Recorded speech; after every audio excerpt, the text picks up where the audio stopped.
के लिए। और खबरों में अब आगे बढ़ते हुए बात जम्मू कश्मीर से जुड़ी हुई खबर की करेंगे। जम्मू कश्मीर में भी आज का दिन बड़ा है क्योंकि आज जम्मू कश्मीर में बजट पेश होने जा रहा है।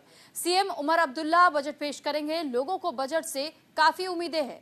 मुख्यमंत्री उमर अब्दुल्ला आज विधानसभा में जम्मू कश्मीर का बजट लेकर के आने वाले हैं। करीब 7 साल के बाद जम्मू कश्मीर की निर्वाचित सरकार का बजट ये होने वाला है।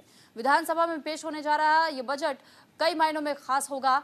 ऐसे में जम्मू कश्मीर के लोग बजट से कई उम्मीदें लगाए हुए हैं। मुख्यमंत्री उमर अब्दुल्ला, जिनके पास वित्त मंत्रालय भी है, वो विधानसभा में सुबह 10 बजे बजट पेश करेंगे। नेशनल कॉन्फ्रेंस ने विधानसभा चुनाव के दौरान प्रदेश के लोगों को 200 यूनिट मुफ्त बिजली का वादा करने का अलावा सरकारी विभागों में कार्यरत अस्थायी कर्मचारियों को नियमित करने समेत कई वादे किए थे।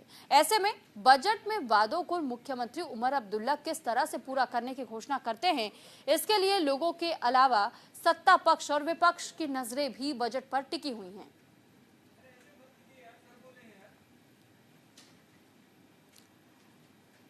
और इस पर ज्यादा जानकारी के साथ दीपांकर गुप्ता हमारे साथ जम्मू से जुड़ चुके हैं। दीपांकर, जब हम जम्मू कश्मीर के बजट का जिक्र करते हैं, आपसे समझना चाहेंगे कि आखिर इस बजट में क्या कुछ खास होने वाला है। क्या जो वादे किए गए थे उमर अब्दुल्ला की ओर से, उन वादों के आधार पर ये बजट होगा? जी हाँ, सबसे पहले हम अपने दर्शकों को ये बताते चले कि यूनियन टेरिटरी बनने के बाद पॉपुलर गवर्नमेंट का ये पहला बजट है। 7 साल के बाद एक पॉपुलर गवर्नमेंट जम्मू कश्मीर में बजट देने जा रही है। उमर अब्दुल्ला क्योंकि फाइनेंस मिनिस्टर भी हैं तो वो खुद ये बजट पेश करेंगे। और पिछले कई दिनों से लगातार तमाम जो स्टेक होल्डर्स हैं, चाहे वो बिजनेस कम्युनिटी के लोग हैं या फिर बाकी अलग अलग लोग हैं, सबके साथ उमर अब्दुल्ला 1-to-1 मीटिंग्स भी कर चुके हैं। सत्ता पक्ष विपक्ष के जो नेता हैं उनके साथ भी मीटिंग कर चुके हैं और इस सब के बीच अपनी पूरी स्ट्रेटजी तैयार करके कुछ ही देर में विधानसभा पहुंचने वाले हैं उमर अब्दुल्ला। और जहां तक सवाल है इस बजट का, निश्चित तौर पर उमर अब्दुल्ला की कोशिश होगी कि कम से कम एक वायदा, संभवतः वो 200 यूनिट फ्री वाला जो वायदा किया गया था लोगों उसके साथ सितंबर के महीने में जब चुनाव प्रचार कर रहे थे उमर अब्दुल्ला और अक्टूबर में उनकी सरकार बनी थी, तो एक वायदे को वो पूरा कर पाए, इसी के ऊपर उनका फोकस जो है वो पिछले कुछ दिनों से दिखा है। लगातार हमने देखा है कि उमर अब्दुल्ला जो है वो इसके ऊपर काम कर रहे हैं। हालांकि बाकी जो वायदे हैं जिसमें यहाँ पर जो अस्थायी कर्मचारियों को पक्का करने का वायदा है वो बहुत बड़ा एक फाइनेंशियल मैटर है और उसे लेकर तो संभव नहीं हो पाएगा इस पर। लेकिन बाकी चीजों पर भी नजर रहेगी। उमर अब्दुल्ला किस तरह से जम्मू कश्मीर में टूरिज्म को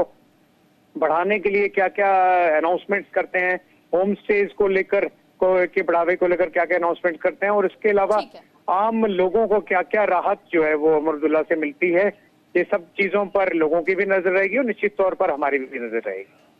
ठीक है, क्योंकि आपने जिक्र भी किया कि उमर अब्दुल्ला ने इससे पहले जिस तरह मैनिफेस्टो में कई बातें की थी, कई वादे किए थे और सत्ता पक्ष के लोग, विपक्ष के लोग, आम लोग, हर किसी की नजर जहां इस बजट पर टिकी हुई है। ऐसे में उम्मीद महिलाओं को लेकर भी की गई थी कि कुछ बड़े दावे किए गए थे उन पर अमल किया जाएगा। लेकिन इससे पहले भी हमने देखा कि इससे पहले ही कई बार बीजेपी की ओर से सवाल खड़े किए जाते रहे कि देखिए पहला वादा ही वो पहले आते सरकार में भूल गए और उसके बाद उन्हें याद दिलाना पड़ता है कि आपने तो ऐसे वादे किए थे कि पहला कदम ही हम ये उठाएंगे। लेकिन जब उसमें अगर आप ढुलमुल रवैया अपनाते हैं तो कहीं बजट में भी तो उसकी झलक नहीं दिखाई देगी और उसके बाद से वो कुछ ना कुछ स्टेटमेंट पास कर देंगे कि देखिए हम तैयार हैं लेकिन थोड़ा सा सब्र कीजिए।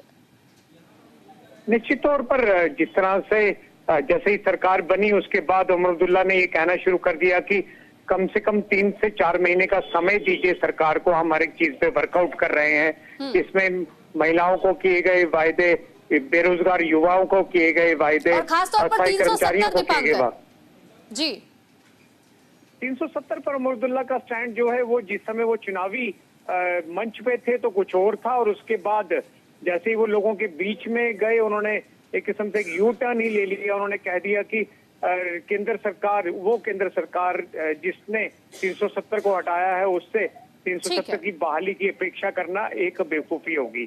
तो अब 370 को तो वो बैक बर्नर में डाल चुके हैं, उनको पता है कोई फायदा नहीं है। ठीक है, उनका मानना है कि इस साल में मिलना चाहिए। ठीक है, बहुत धन्यवाद आपका तमाम जानकारी हम तक पहुंचाने के लिए दीपांकर। और इसी के साथ